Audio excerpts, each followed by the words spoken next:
Hello අද මං ආවා ලන්දේසි ආණ්ඩුකාරවරයෙක්ගේ ගෙදරකට. ඒ කියන්නේ නිල නිවසකට.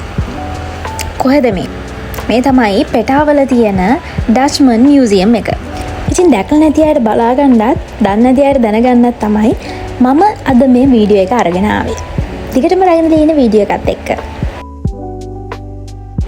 මේ ඩච් මියුසියම් එක පිහිටලා තියෙන්නේ කොළඹ කොටුවේ, කියන්නේ පෙටාවල කුමාර වීදියේ තමයි පිහිටලා තියෙන්නේ. ඉතින් මේක රේල්වේ ස්ටේෂන් එකේ ඉඳලා එනවා නම් කිලෝමීටරයක් වගේ දුරකින් තමයි පිහිටලා තියෙන්නේ. ඒ වගේම කොළඹ මේන් බස් ස්ටේෂන් එකේ ඉඳලා එන කෙනෙක්ට, ඒ වගේම කියන්නේ ෆ්ලෝටින් මාකට් එක පැත්තේ ඉඳලා එන කෙනෙක්ට, නැත්නම් CTB බස් හෝල්ට් එක පැත්තේ ඉඳලා එන කෙනෙක්ට උනත් මේ ලේසියෙන්ම යන්න පුළුවන් දුරකින් තමයි පිහිටලා තියෙන්නේ.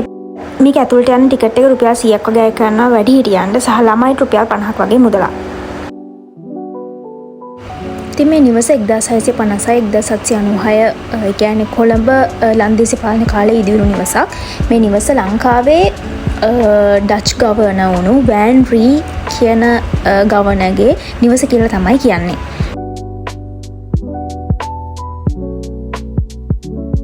ඉතින් හරිම ලස්සන දැවැන්ත නිවසක්, නිල නිවසක්. ඉතින් ඒ කාලේ මේක කොහොම තියෙන්නේ නැද්ද කියලා මේකට ගියාම හිතා ගන්න පුළුවන්.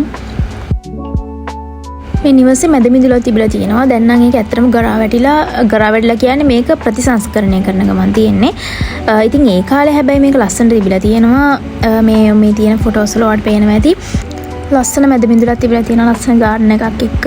ඉතින් මේ ෆොටෝ එකේ තියෙන විදිහට මේ දෙපැත්තෙන් පිටලා තියෙන ගෙවල් දෙකේ තියෙන්නේ ආණ්ඩුකාරවරයාගේ පවුලේ අයගේ වෙන්න ඇති සොහොන් කොත් තමයි තියෙන්නේ. සහ ඉදිරිපසින් තියෙන්නේ අශ්වගාල. එතකොට ඒ කාලේ අශ්වගාල තියෙන පැත්ත තමයි මේ නිවසේ ඉදිරිපස වෙලා තියෙන්නේ. ඉදිරිපස කියන්නේ නිවසේට මුහුණලා ඉස්සරහින් තිබිලා තියෙන්නේ වරාය. කොළඹ වරාය තමයි තිබිලා තියෙන්නේ. එතකොට ආණ්ඩුකාරවරයා ගෙදර ඉඳලා බලද්දී හොඳට කොළඹ වරාය පේන්න ඇති ඒ කාලේ. ඒ වගේ මේ ෆොටෝ එකේ පේන විදිහට මේ තියෙන ලිඳක්. ඒ ගෙදර ලන්දේසි ආණ්ඩුකාරවරු හිටපු කට්ටිය ඔක්කොම පාවිච්චි කරන්න ඇත්තේ මේ ලිඳ වෙන්න ඕනේ.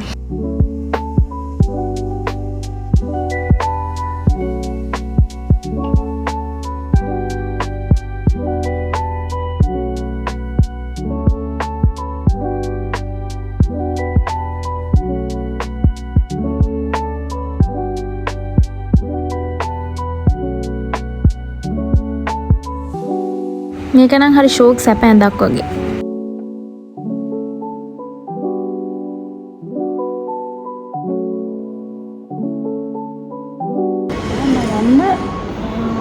මේ channel වල ලොකු මේ channel පාර්සයි ගොඩක් channel දෙනවා චූටි ඒවා. ඉතින් ඔයාලා ඉන්නේ කොළඹවට නම් තාම ඩච් මියුසියම් එකට ඇවිල්ලා නැත්තම් ඇත්තටම ඇවිල්ලා බලන්න. මේ වගේ ලස්සන තැන්, ඒ කියන්නේ පරණ තැන්, ඒ කාලේ මේ මිනිස්සු කොච්චර ලස්සනට ප්‍රෞಢවත්ව ඉන්න ඇද්ද කියලා හිතනවා. මේ ගෙවල් වල දැවැන්ත බව දැක්කහම ඇත්තටම හැමෝම බලන්න යන්න ඕන තැන්. ඉතින් වීඩියෝ එක බලවට ගොඩක් ස්තුතියි. මම අදට ගිහින් යනවා. බයි බයි.